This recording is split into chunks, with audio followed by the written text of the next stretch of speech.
अतिथि के रूप में आई बहुजन समाज पार्टी की राष्ट्रीय अध्यक्ष, उत्तर प्रदेश की 4 बार रही मुख्यमंत्री, इस देश के पीड़ितों, शोषितों, गरीबों की मसीहा, सर्वे समाज के मान और सम्मान के प्रतीक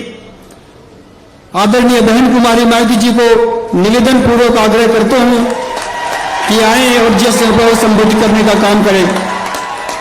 सम्मानित साथियों, बड़ी गंभीरता से सुनना एक एक शब्द को। बहन जी का एक एक शब्द मूल्यवान है।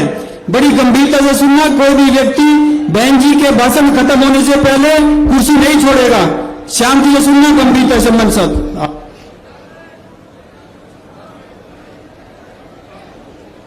चुनावी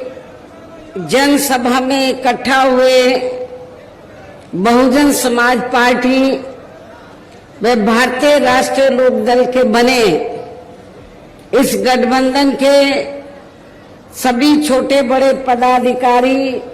नेता एवं कार्यकर्तागण, आज आप लोग यहाँ हरियाणा प्रदेश में विधानसभा के लिए हो रहे आम चुनाव में अपने बने इस गठबंधन के उम्मीदवारों के समर्थन में हमें सुनने के लिए यहाँ इकट्ठा हुए हैं, तो उसके लिए मैं आप सभी लोगों का हार्दिक दिल से आभार प्रकट करती हूँ। जिनको कामयाब बनाने के लिए भारतीय राष्ट्रीय लोकदल के वरिष्ठ राष्ट्रीय महासचिव श्री अभय सिंह चौटाला जी व इनके सभी साथीगण तथा बीएसपी के भी नेशनल कोऑर्डिनेटर श्री आकाश आनंद व यहाँ के संयोजक श्री रणधीर बेनीवाल और इनके भी सभी साथीगण पूरे जी जान से लगे हैं। और अब मैं आप लोगों का ध्यान यहाँ हरियाणा प्रदेश में विधानसभा के लिए हो रहे आम चुनाव में अपने इस बने गठबंधन की सरकार बनाने को लेकर कुछ जरूरी बातों की तरफ दिलाना चाहती हूँ। और इस संबंध में हमारी पार्टी का ये कहना है कि अपने देश को आजाद हुए और भारतीय संविधान को भी लागू हुए अब वर्षों बीत चुके हैं, और इस लंबी अवधि में केंद्र व आपके हरियाणा प्रदेश में भी विभिन्न विरोधी पार्टियों की सरकारें रही हैं। लेकिन दुख की बात यह है कि इस दौरान आपके हरियाणा प्रदेश में भी यहाँ विरोधी पार्टियों की रही सरकारों में सर्व समाज में से खासकर दलितों, आदिवासियों, पिछड़े वर्गों, मुस्लिम व अन्य धार्मिक अल्पसंख्यकों के साथ साथ गरीबों, मजदूरों, किसानों, व्यापारियों एवं अन्य मेहनतकश लोगों का भी पूर्ण रूप से विकास व उत्थान आदि नहीं हो सका है। जिनकी सरकारों की गलत नीतियों एवं गलत कार्य प्रणाली आदि को अभी ने और ज्यादा आजमाने की जरूरत नहीं है। और इस मामले में खास तौर से मैं दलितों, आदिवासियों व अन्य पिछड़े वर्गों के लोगों को ये बताना चाहूंगी कि इन वर्गों को परम पूज्य बाबा साहब डॉक्टर भीमराव अंबेडकर के कड़े संघर्ष एवं अथक प्रयासों से भारतीय संविधान में मिले कानूनी अधिकारों में से विशेषकर सरकारी नौकरियों में जो इन्हें आरक्षण की सुविधा मिली है, तो उसे यहाँ पहले कांग्रेस की और अब बीजेपी की तथा अन्य और पार्टियों की भी राज्यों में रही सरकारों की जातिवादी सोच व मानसिकता के चलते इन्हें यह आरक्षण का पूरा लाभ नहीं दे पा रहे हैं। और अब तो इनके इस आरक्षण को ये पार्टियां मान्य कोर्ट की आड़ में इसे प्रभावहीन बनाने में वे खत्म करने की भी पूरी कोशिश में लगी हुई हैं। और इसका खास उदाहरण ये है कि दिनांक 1 अगस्त 2024 को माननीय सुप्रीम कोर्ट का दिया गया निर्णय, जिसमें कोर्ट ने एससी व एसटी के आरक्षण में वर्गीकरण व क्रीमी लेयर आदि को लागू करने की बात कही है। यानी कि आरक्षण में से आरक्षण, पहले एससी एसटी वर्गों के लोगों को जो आरक्षण दिया हुआ था तो वो उनको पूरा मिलता था, भरा तो नहीं जाता था कोटा, लेकिन उसमें कोई वर्गीकरण नहीं था। उसमें कोई अब क्या है, माननीय सुप्रीम कोर्ट ने क्या जजमेंट दिया है कि जो आरक्षण आप लोगों को मिला एससी एसटी वर्गों के लोगों को, तो उसमें भी वर्गीकरण किया जाएगा, उसको भी बांट दिया जाएगा। पहले एससी एसटी में क्रीमी लेयर आदि लागू नहीं थी, वो भी लागू कर दी। और सुप्रीम कोर्ट ने जो ये जजमेंट दिया, अब होगा क्या कि एससी एसटी का जो आरक्षण है इसको वर्गीकृत कर दिया, इसको बांट दिया कि जो एससी एसटी में इसको 2-3 हिस्सों में बांट दिया, लेकिन पहले ऐसा नहीं था। पहले मान लीजिए जिन लोगों को आरक्षण मिल रहा है और उनमें से जो लोग इसके योग्य नहीं हैं, तो उन्हीं वर्गों में से आरक्षण दिया जाता था। लेकिन अब ये वर्गीकरण करके ये लोग क्या करेंगे कि जो योग्य नहीं होंगे तो उनको पहले एससी में ही जो मजबूत जातियां थी उनको मिल जाता था। अब ये धीरे से चुपके से अब ये करेंगे क्या, सामान्य वर्गों के लोगों को उनका ये आरक्षण दे देंगे। और ये जो व्यवस्था की गई है, माननीय सुप्रीम कोर्ट ने जो व्यवस्था की है, तो इस व्यवस्था में सेंटर की ओर से, सेंटर में किसकी सरकार है, भारतीय जनता पार्टी की, भारतीय जनता पार्टी का जो सरकारी वकील उधर खड़ा हुआ, उसने सुप्रीम कोर्ट के इस फैसले का स्वागत किया, कहा कि हम सहमत हैं, इससे हम सहमत हैं। कांग्रेस के भी वकील खड़े हुए, उन्होंने कहा कि हम इससे सहमत हैं। और ये एससी एसटी में जो आरक्षण में पहले वर्गीकरण नहीं था, अब उसमें वर्गीकरण कर दिया। अब आपको बहुत, और इनको जो एससी एसटी की जातियां हैं तो वर्गीकरण करके इनको आपस में लड़ाने का काम किया है। और ये जो पार्टियां क्या कर रही हैं, लड़ाने का काम कैसे कि फूट डालो और राज करो। अभी तक एससी एसटी एक प्लेटफार्म पे रहता था, लेकिन इसकी आड़ में इनको बांट के फूट डालो, कुछ जो वोट कुछ वोट बीएसपी ले जाए और कुछ वोट वो दूसरी पार्टियां ले जाए, इनको बांट के रखो। जिनको ये कह रहे हैं कि वर्गीकरण करके हम फायदा पहुंचा रहे हैं, तो उनका ये वोट ले जाएंगे, जबकि इससे कोई फायदा होने वाला नहीं है। धीरे पर्दे के पीछे इसका ज्यादातर लाभ जनरल लोगों को ही मिल जाएगा। और एक दिन ऐसा आ जाएगा कि आपका ये आरक्षण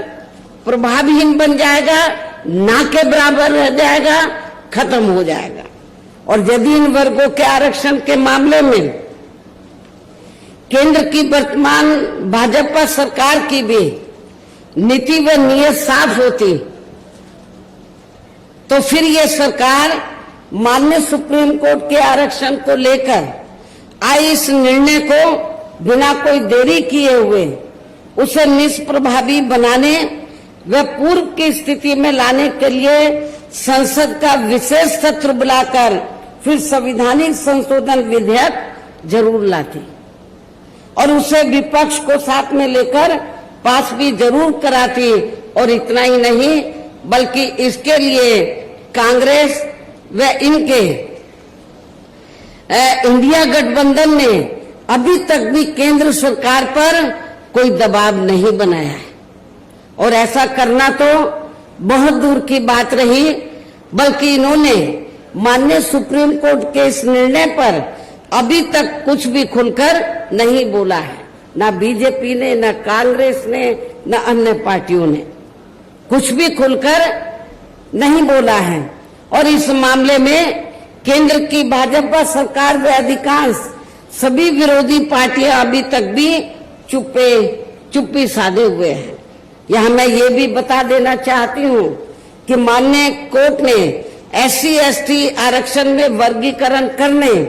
व क्रीमी लेयर को भी लागू करने का ये कार्य जो पहले संसद के पास था, राष्ट्रपति जी के पास था, उनसे वापस लेकर तो SC/ST के आरक्षण में वर्गीकरण करने व क्रीमी लेयर को भी लागू करने का ये कार्य अब राज्य सरकारों के ऊपर छोड़ दिया है। जो पहले राज्य सरकारों के पास नहीं था, संसद के पास था, राष्ट्रपति जी के पास था, ये राज्य सरकारों के ऊपर छोड़ दिया है। जो राज्य सरकारें हैं, जिस भी पार्टी की सरकार बनेगी तो उस पार्टी की सरकार फिर अपने हिसाब से इसका पूरा राजनीतिक फायदा भी उठाएगी। साथ ही इसकी आड़ में इन वर्गों को बांटकर इन्हें आपस में भी लड़ाएगी, अर्थात अब ये पार्टियां फूट डालो व राज करो की नीति का भरपूर फायदा उठाएंगी। जबकि संविधान के मुताबिक कि जाति को SC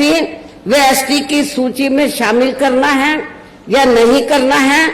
तो इसका ये अधिकार अभी तक, जैसा कि मैंने आप लोगों को बताया, ये केवल संसद व माननीय राष्ट्रपति जी को ही दिया हुआ था, जिसे 1 अगस्त 2024 को माननीय सुप्रीम कोर्ट के आए निर्णय के जरिए इसे अब वापस लेकर सीधे ही राज्य सरकारों को दे दिया गया है, जिससे अब इन वर्गों के साथ काफी नाइंसाफी होगी, अर्थात इनका अब यह आरक्षण ना के बराबर ही रह जाएगा। और अब तो कांग्रेस के श्री राहुल गांधी ने भी विदेश में जाकर इनके सभी आरक्षण को आगे वक्त आने पर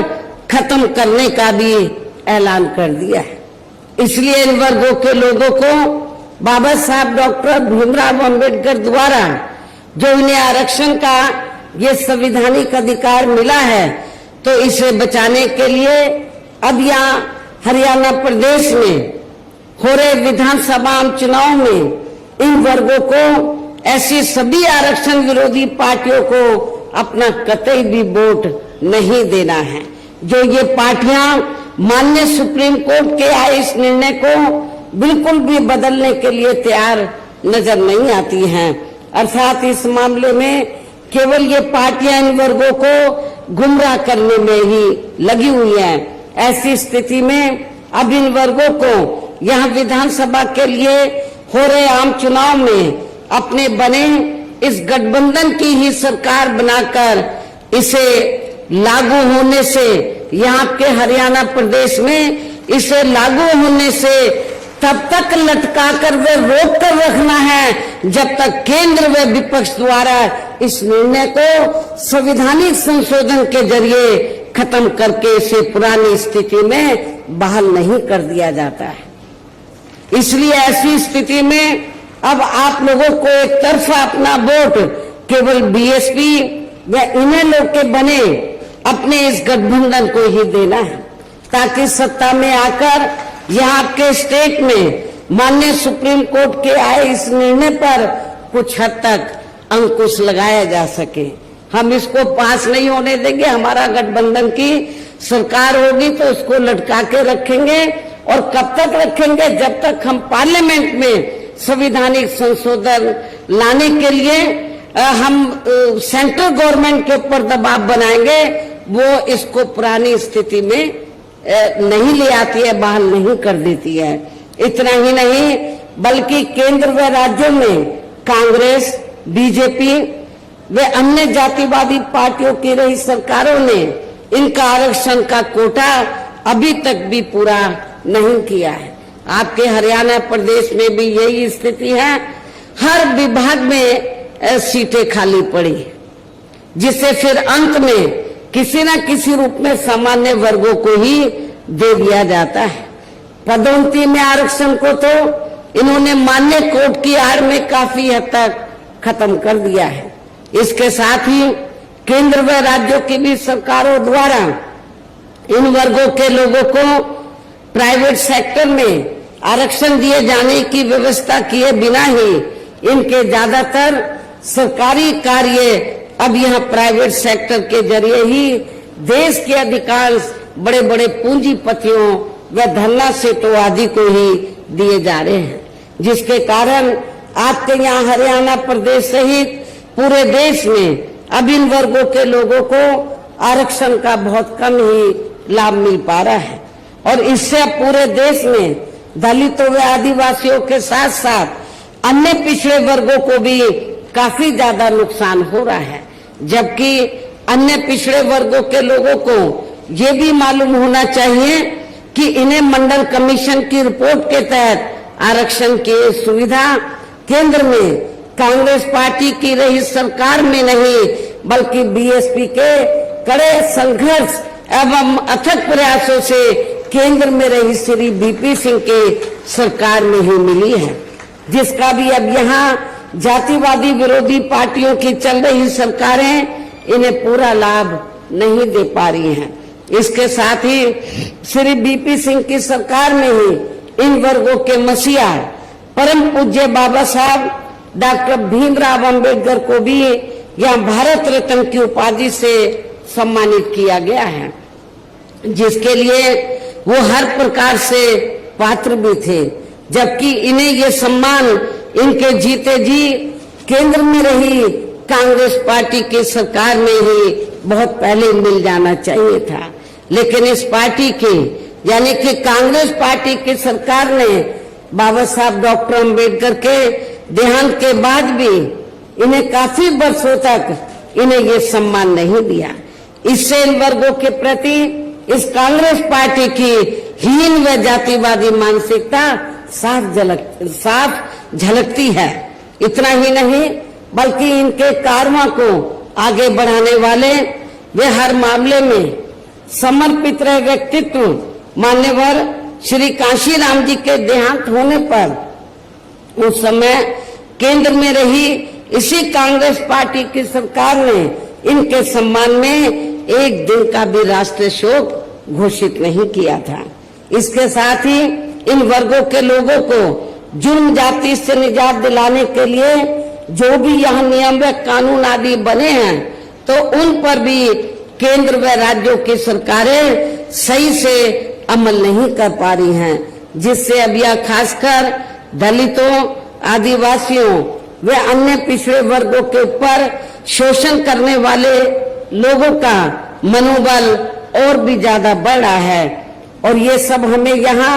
आपके हरियाणा प्रदेश में भी काफी कुछ देखने के लिए मिल रहा है। इसी प्रकार हमें पूरे देश में मुस्लिम